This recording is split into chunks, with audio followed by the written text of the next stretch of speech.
Well, Tim, I should imagine this is a lot quieter Saturday than you used to in February with what you normally do at Race Retro. Well, yeah, it's certainly a lot different. Yeah, walking the dogs in the rain as opposed to building rally stages in the rain, or stood on a rally stage. Would have obviously built the rally stage yesterday, and of course would have been 2 days into it now. Even though, although most of the people only see the rally stage on the Saturday and Sunday, we obviously spend from Thursday setting up, and we've obviously got not just the rally stage, but obviously all the what I call the sheds where the cars are kept, the Port Ferme, and obviously we have the stand as well, which is I think, if I'm right in thinking, is still the biggest stand in the show. So there's a lot of effort goes into building the stand as well and manning that from the team. So yeah, we Saturday mornings is normally a little bit fraught. Certainly by this time, we've settled into at least one run then, and things are sort of going on their own back now, and all we're doing is tidying things up and catching things as they happen. So a little bit less stressful than normal at this time. I think we've had most of the stress normally. So, but yeah, I don't particularly miss the stress of it, but we do enjoy. I do enjoy doing it. Yeah. So tell me a bit about how Rally with Group B got started then. Rally with Group B. Generally, Rally with Group B came from another organisation which I don't mind mentioning, which was Slowly Sideways. They were sort of the founder group. I mean, there was another one before that, but they were sort of really the founder group in demonstrations in the UK, founded by, and he's still our sort of president really. He's founded by a chap called Steve Davis. Steve Davis was a big friend of Reinhard Klein, who he was the founder of Slowly Sideways Europe, and Steve took on the element of Slowly Sideways in the UK, and that was really just to put a group of people together, car owners, collectors of obviously Group B cars predominantly in them days. And there was only probably, I mean, I'll stand corrected, but there was only probably sort of 20 cars or something in the group. And it was really Steve just coordinated everything to go abroad and do all the European stuff, demonstrations, which Reinhard were organising. As time progressed on, we decided that we wanted to do a lot more in the UK. I've always been a licensed clerk, of course, for as many years as I can think of now.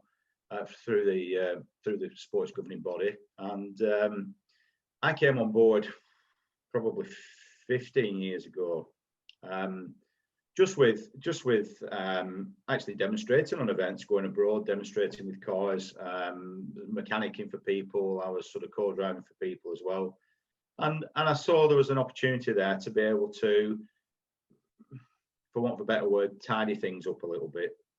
It was a sort of it was a gentleman's club. They were just taking the cars out, having a bit of fun with them, but I saw there was an element of not necessarily safety, but I mean there was some safety from that point of view, but I saw there was an element of bringing things into check, into health and safety regulations, and making things a lot more and if we were going to, there was some keenness to do events in the UK. The governing body was absolutely no. They didn't want to get involved in that at all. Didn't want to get involved in banned Group B cars. They were never going to set foot in the UK soil again, and it was never going to happen. So if we were going to get that to happen, we had to come in line with them a little bit and at least meet them halfway and say, well, yeah, they might be banned cars, but we still run to all the right, criteria and legalities of it, to where we can. So I was sort of tasked to do that with Steve, and we sort of pushed on with that for a few years really, under the banner of Slowly Sideways. And a few other lads in the group at Slowly Sideways have put a lot of effort into that as well, and they need credit for that. But there was a breakaway faction really that decided that quite a lot of those people didn't want to get involved in that. They wanted to continue to go abroad and do that sort of thing. They didn't really want to get involved in what the events that we're getting involved with early days. it's great now because now we have closed road rallies and things like that, and it's very more, it mirrors more things of Europe. But in them days, we were talking single venue rallies and bits of stuff that people didn't really want to take the £200,000 or it's 200 out on and things. So there was a breakaway section of that really didn't want to get involved in the MSA UK side of it. Hence why we ended up Steve ended up setting the Rallying with Group B up. He broke away from the group and set his own element up and left slowly sideways predominantly to go and do the European stuff. And we sort of concentrated on the UK stuff. So that's how it came about. Now, with regards to Race Retro, it was initially under a slower sideways banner because they were doing little bits of things like that. But of course, when it went to Rallying with Group B, we sort of moved on with that, pushed on further down the MSA route and the legalities of everything else, and bringing it into check and doing what we could. So that's how it came about. But again, through Steve and an invitation through David Alderson, who was running the event at the time. So yeah, that's where it all came about really, and then it just evolved with me. It just evolved through the years with me doing more and more and more. So. And it certainly has evolved. I mean, I know David said sort of the first year that he was involved, like, you know, the very first show, he probably had about 30 to 40 cars. Yeah. What, last year was about 120? I think we did 150 cars last year in total. I think the entry was 150 cars. And it's not just one stage anymore, is it? It's two stages. No. We've progressed on again. Again, this is the elements of where we were from progressing on to from where we were in the old days to making things work. There was never any element in the past of making. We didn't want to get any more cars. We weren't interested in getting any more cars. We just put a little demonstration on, and that's what we wanted to do. Now we've got into this position where we're in a situation where we've got to we've got to please the crowd. It's not just about Rallying with Group B or anything else. It's about the show, and we've got to make that rally stage interesting. So to get the numbers of cars we're getting now, we couldn't possibly have got them all through the same stage and give value for what I would call miles for smiles in the realms of the driver's point of view, because they just wouldn't get enough runs. So once we moved to the new area at Stoneleigh Park, that allowed us then to develop a second stage, which means we can run 2 consecutive stages and we can get double the runs through, which of course pleases everybody. It's a much bigger spectacle for everybody from a spectator point of view, but also from a driver's point of view. There's two stages to go at, and they've double the options to be able to get out and drive now. So it's a win-win all around, really, from that point of view. Makes my life a bit hard work, but it certainly does, because Stoneleigh obviously is a working site, and that evolves, and there's obviously HS2 is sort of slicing across the top of that. So every year they are moving the goalposts in what space you have, what you have to work with, and there's that the stage has to then move and adapt and shift, and then that sometimes mean that we don't know until we start running on Saturday morning what those lines of sight and things like. And I know but every year the biggest conversation we have is how can we make it better viewing for the public every single year, without doubt, and then we'll just get it right and Stoneleigh will move us again. That's the problem, isn't it? And it is a constant moving goalpost, and we do end up with a lot of site visits over the year. Certainly near the event we end up with a lot of site visits. We have to keep checking things to make sure it's right. We keep working with the landowners to make sure that they're happy with that and that we can do this. Of course, there's residents on site as well, or tenants on site as well, which we have to work with. There's a foundry there, we're right slap bang in the middle of the 2 rally stages now. So we have to work with them, make sure that they're in a position where they can get access to the building. They run courses there as well, and predominantly there on a Saturday. So, with lots of little things like that to work on. So there's a lot goes on behind the scenes. ordering bales, you know, furniture for the rally stage. You know, there's so much goes on behind it to just make sure, you know, it all falls into place on the day, you know, on the day. So yeah, and I suppose a lot of people who come, they remember the old days of being stood right at the end of the side of the bushes in the forest. You know what I mean? The cars whipping past, and we don't live in that era now, sadly. You know, we need to keep everybody safe and secure. We do as much as we can to try and keep spectators as close to the stage as we possibly can. We have a duty of care to obviously do our best to make sure that that's okay. That's the world of litigation and the rest of it, and health and safety that we live in. And I'm happy with that. You know, that's why I came on board initially, to make sure that the safety element was good. Of course, that gets more and more difficult.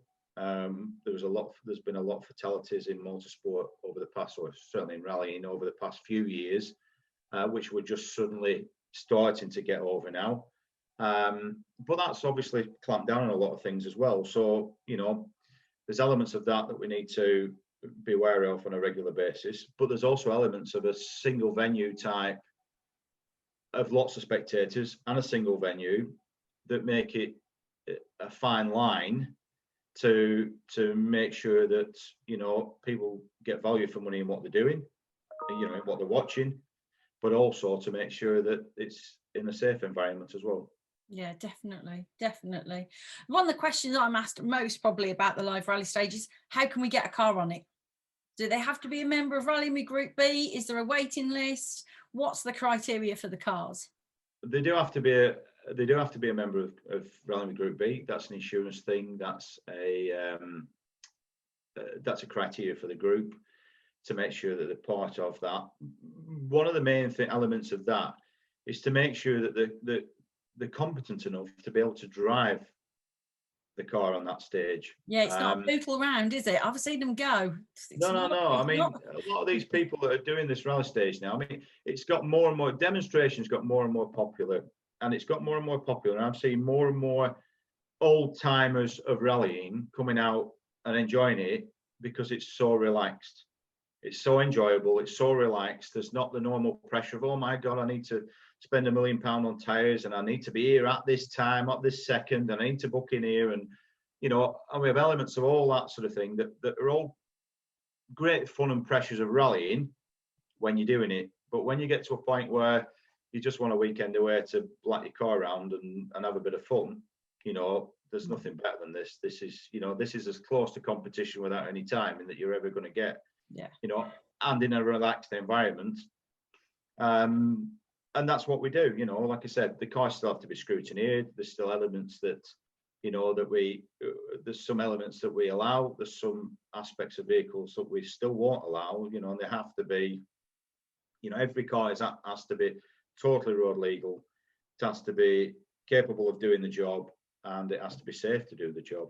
You know, there's elements of things like, there's arguments that's gone on in motorsport for quite a lot of years, certainly in rallying, about date stamping seats, for example. You know, I'm not a believer in it. You know, I have a few rally cars myself. Those vehicles, I know 2 of those vehicles for sure. There's only a 5-year date on seats. I know 2 of those vehicles for sure. I've only done 2 events from brand new in those seats, and now they're out of date.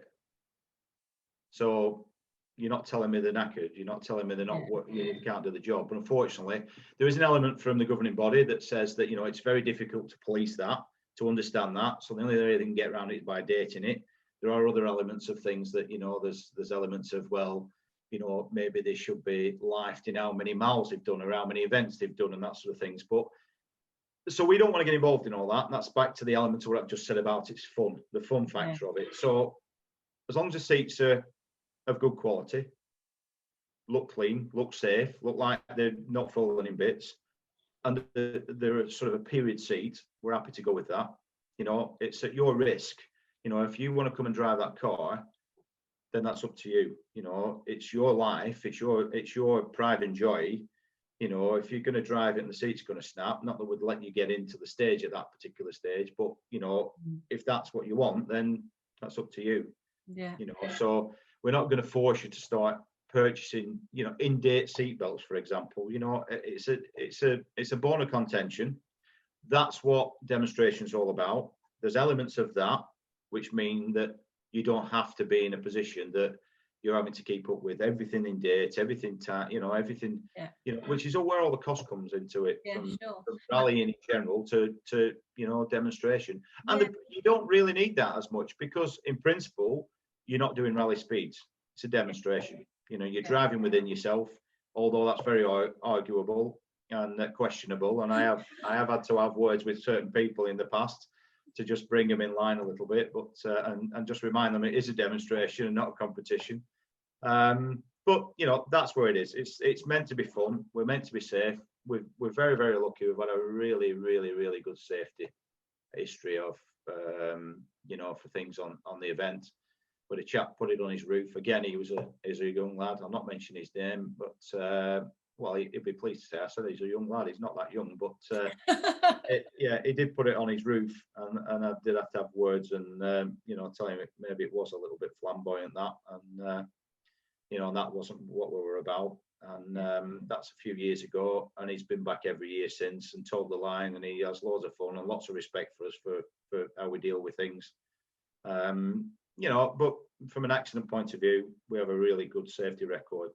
To say we put so many cars on a stage, in such a short period of time, and it's so lively, we manage it. We manage it in such a way that, from a safety element and what we do, and obviously the briefing with the drivers and that respect that you build up between yourselves as organisers and the drivers, they understand what it's about. They understand that to get away and do what we're doing, we have to be careful, and we have to toe the line, and we have to make sure that we're driving within ourselves, that everybody's prepared to stop at an instant and pull over if they're showing a red flag, or keep an eye on other vehicles around them. It's not about trying to get the best time. It's about having some fun, trying to keep yourself some distance from other cars and things. And it works. I have to say, touch wood, it actually works. There'll be other people and elements of governing bodies that aren't particularly too keen on that, of how it works. But if we ran it to the governing body rules, it wouldn't work. No, it wouldn't. And it wouldn't work for anybody. It wouldn't work for the show. It wouldn't work for the spectators, especially, and for the drivers. They give their time. They bring these cars for us. They're given a sandwich and a cup of tea at lunchtime, and and some gets into the show, and they come, and they're having fun, but they also put on a show. They do, and they're a massive part of the show, and it's a great addition to the show. And I'm proud, and I'm also proud of Clarion as well, really, how they have let us evolve the actual rallying side of it to where it is now. And I mean, me and Lee obviously have the banter really much about. I'm like a big part of the show now, and it's no, you're only a small piece, and we have the joke, and we laugh and joke. We have a great mutual respect for one another. But that works really well, and that's only worked because Lee's trusted me in being able to progress that side of the show to make it what it is. And because of that, that's why it works, and we work well together because of it. And and it is a shame that when we've pushed on with the show so much, and we've progressed it and developed it, and every year we sort of make it better, and we try and make it better. We were very lucky to get the show in last year, to be honest. We were very, very lucky. The weather was atrocious. It was. I was in India. It was the first year. Indeed. So the weather was atrocious. Wasn't brilliant. But it happened, and that's what happens. We've had snow, we've had fog. I mean, one year, I don't know whether it wasn't last year, I think it was the year before, there was an element of coming out in the morning, one morning, and there was so much fog, you just couldn't see the end of your nose. I remember that. Just couldn't see the end of your nose. By about half an hour, 45 minutes before we could start, because nobody could see. Exactly, nobody could see. And in rallying is normal, and this is back to where we said about the risk element and one thing and another. Most rally stages would have run, but the nature of the beast and how we run that rally stage, it has to be visual. It has to be visual to pick. We radio all the course, so everybody's in radio communication. But the main element of that safety is that it's line of sight. We have to be able to see every corner, every marshal post. You could track a car all the way around that circuit, you know, Yeah. through radio communication, and know exactly where he is, what he's doing, how he's got, you know. So we have it all covered like that. Of course, when it's foggy, it's just not safe for us to do that. So, you know, there are elements of people going, you know, specs, oh, come on, it's rallying, you know, just get going. But we can't do it because we can't run it in that element. So, but yeah, so we've had some amazing weather. I mean, we've been stood there in shorts. I mean, Jason stands there in shorts permanently, but whether it's snowing or not. But yeah. Yeah, we've had some great weather. We've had every aspect of different conditions really, and that's part of the fun of actually running the rally stage. To be honest, adapting and going with the seat of your pants as it's happening, and just making it work. Yeah. You know, and I think that's why some of the drivers like it as well, because you know we do try and keep it going, and we do accommodate people, and we do, you know, we've got a situation where, you know, for drivers to be able to take the family and friends out, the mechanics, you know, legally in the car and have a black round and have some fun in as near to rally conditions as you're ever going to get to. I mean, they could go out testing and do that, but you won't get that, you know, excitement element of like, oh wow, we're all queuing up like one behind, you know, and there's a line of bloody Group B cars and there's a line of all sorts of different stuff, and you know, so yeah, I mean, there's lots of different aspects of rallying with Group B / what we do at Race Retro that brings people, and it's a massive attraction. It's a massive show, and it is. It is, and it's sad that we can't be there this year, but there's other people in much worse positions. So absolutely. And you mentioned there, you know, sort of great weather and loads of drivers. I mean, what are your highlights really? You know, those moments where you're like, wow, you know, I drag these, you know, every year we get a celebrity driver, and I phone you and I'm going, I've got Harry, have you got an Harry car? I've got Mickey, have you got Mickey's car? And I'm going to send you off this mission, and then they lead the pack. So I bring them over to you and put them in the car. It's a challenge. Especially when people like Harry go and break them. You know, crikey. Yeah. Well, it's funny, isn't it, really? Because it's quite funny, really, because you get certain, and this is through knowing your members in the group. You know, there's people you know you can approach, and there's people that you wouldn't bother. And the situation is, I mean, we have got a realms of sort of, you know, you're going to get some lunatic, albeit, you know, they're at the top of the game professionalism wise, but they're not the youngest, and they're not the you know, with all respect, you know, you never lose it, but you know, at the end of the day, it's not their car. The majority of them have always driven works cars, which meant they just crashed them and walked away and went, sorry, just build me another one. So, you know, and it's a bit like the old story of Red Mist, isn't it? You know, it doesn't matter what happens, you know, whether you're driving down the main road or whatever you're doing, you know, if the red mist happens, that's it, you're off, aren't you? And it's all gone out the window. So, you know, there's also that element of red mist as well in ex-world champions or wherever that always still want to be, you know. I should add, Harry only broke a tail light. Yeah, he did, and I think we've been very lucky with celebrities. He did sign it. Yeah. I was going to say, you know, and that's where I was going with that story, was that you know, you tend to find that when you find the right character that's prepared to allow a world champion, for example, to drive the car, whether it be a replica or whether it be the real thing, you know, the excitement of that and the kudos of that outweighs any opportunity, any risk of them damaging the car or anything like that. And I think, you know, you tend to find, and this is where maybe you get the difference between people that are actually bought a car as an investment, whether they bought a car to just have some fun in and enjoy and bring it onto the track. But you know, like you said, you know, he popped a tail light out of it by clipping a bail or something, and then you know, picked it up and signed it, give it back to the guy, and he was over the moon. So it was just like, wow, you know, really, you know, it's like as we both are, like going, oh my god, you know, like, here we go. We get away with it every year. I don't know how, but we do. And I think, like I said, there's an element of that Yeah, I think there's an element of that from the vehicle owners that, you know, they understand that, and you know, the fact that they've signed it, to the fact that they've got some pictures, the fact that, you know, quite often they get to sit in their own car being driven by the person that, you know, that drove it originally. Yeah.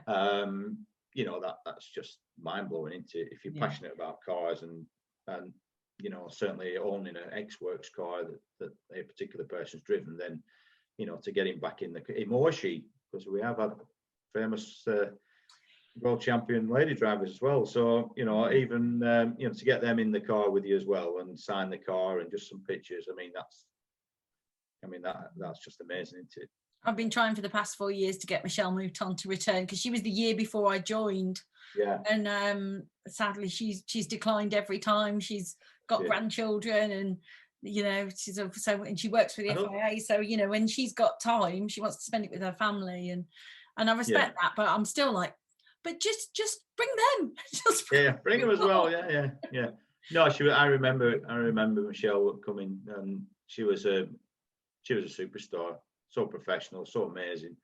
Yeah, I mean, everybody has. Out of all the people we've had, there isn't one person that we've had that's sort of been in a position where I thought, oh, well, you've let me down. You know, you've disappointed me. They're not one of them. They were all shone above anything that, you know, any dreams or aspirations they ever had for them. So, yeah, I mean, it's been. And I have to say that you did most of that. You know, you've done a great job of finding these superstars and bringing to and encouraging them and bending their arm up the bike. Me? To come and do that. But yeah, and they're a massive part of the show. And I know we've had in the past, I mean, it's where do you go next? That's the other problem, isn't it? Where do you go next with what stars and who and when and when do you start? I know it's Race Retro.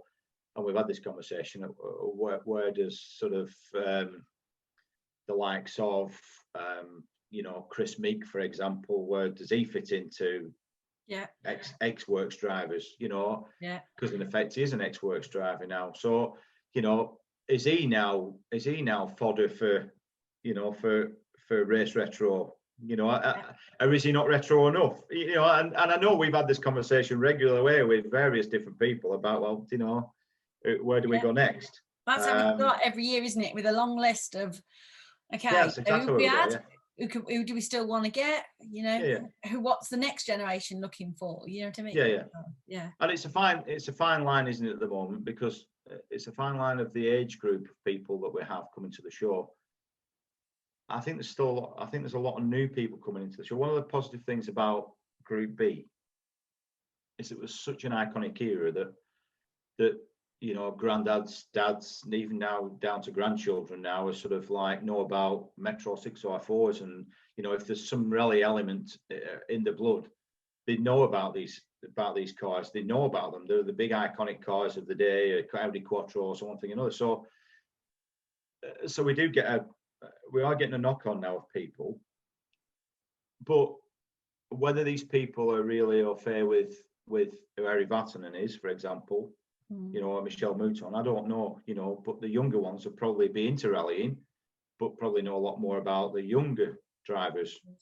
So I don't know whether it's a retro show, and I understand that, but I don't know whether we do need to start gently. It'd be interesting to see whether there's any comments come back. Yeah, definitely, because we're always asking people for their feedback.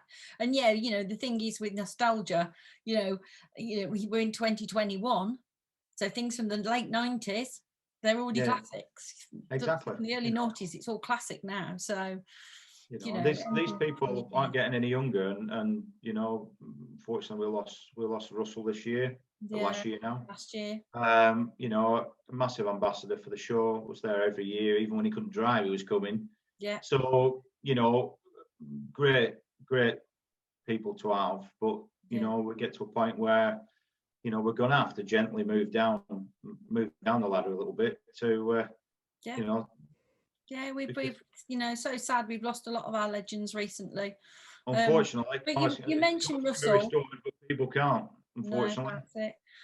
You mentioned Russell there, and you know, it is down to you and rallying with Group B that Russell and Chris Ingram met, which a video we showed earlier today from yourselves. Yeah. That meeting, and Russell throwing down that gauntlet and challenging Chris to become that European champion. I'm very proud of that, to be honest. And You should be. Amazing. As an organisation, I'm very proud of that. And I was only a very small part in that because everything just fell in place at the time. But and I'm not going to start mentioning names of who and what and how that came about. But if we hadn't have encouraged Chris to come to the show, if we hadn't have encouraged that, I set that deal up for him to drive the Manta. And if all that hadn't have fallen into place and would have opened a few doors and one thing and another, then the Andrews thing wouldn't have come together, and Chris did very well. It was nice for Chris to end up continuing with an Andrews Eat for Hire sponsorship. I don't know whether that even still continues. I know Chris hasn't done anything last year, but after winning the championship, because Chris had always struggled with funding, which most British drivers always do. If you don't come from a rich background, then unfortunately that's how it is. And Chris has done, and all his backers and family have done an amazing job to get him to where he was. And obviously Chris's raw talent of being able to get there as well. So, but you've got these things have got to happen, and I think that sponsorship continued with Andrews as well, which was lovely because of the length of time that Andrews has been involved with rallying.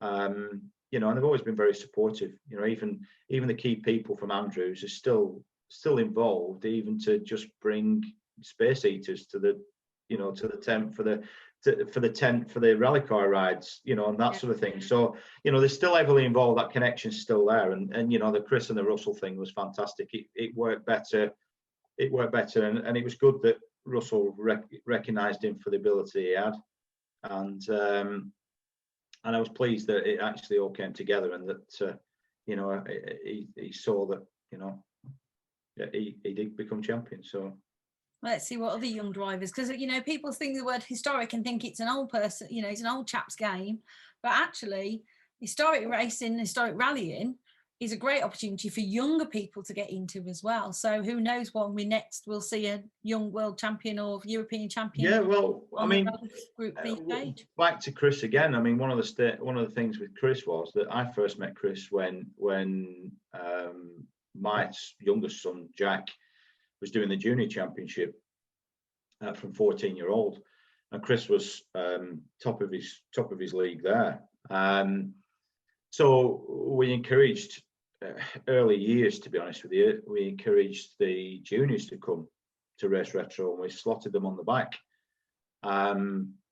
because we feel that they're the future. They're the future Race Retro people. Agreed. So and they're the future stars. So if we got them in at an early stage, got them involved in the demonstration side of it, it taught them something. It also taught them some respect for what everything was. They were there being able to mingle with other people, superstars, that also all of a sudden treat them with respect, because even the superstars realised that they were the stars of the future. So, the amount of connections that we've had with people like that, with young children, young drivers, that's been good. So we've always kept that element of keeping the junior aspect into it as well. So there's lots of other things that goes on that people don't really see, you see, to keep rallying going and to keep that element going. So so I mean, and Chris obviously came from that era. So to come from the juniors, Chris came to Race Retro in the early years. So to come from the juniors to then be, European rally champion was great. Cut his teeth on Race Retro. Right. It's a great story, isn't it? It's brilliant. Yeah, it's a great story. And then obviously he picked up a great sponsor there, and that sort of pushed him on to being, to being backed. So yeah, it is a great story, and I'm very pleased that it all came together, and I'm very proud as an organisation that we're involved in that, and and it's been a massive joint effort, And Race Retro, I mean, even Race Retro yourselves, and have put a massive effort into sort of to get him involved in that sort of show and helping that side of it as well. So Definitely. Yeah. Oh, it's been lovely chatting to you, Tim. We could reminisce for hours. We could indeed. I know Clarion would want me to say thank you, and to Rally Me Group B and all the drivers that take part into the rally stage. It is one of the biggest spectacles at the show. It's definitely, without the doubt, the one that everybody leaves talking about. They can't believe what they've seen, what they've heard, what they've smelled walking around the Parc Fermé. So thank you very much, and hopefully we'll see you back at Stoneleigh with us in 2022. Absolutely, yeah. We've got lots of plans. We've got a very long-term plan for Race Retro, and working together with Clarion, and we'll just take it from better to better, hopefully, and that's what we're aiming to do. And we're looking forward to getting back into it.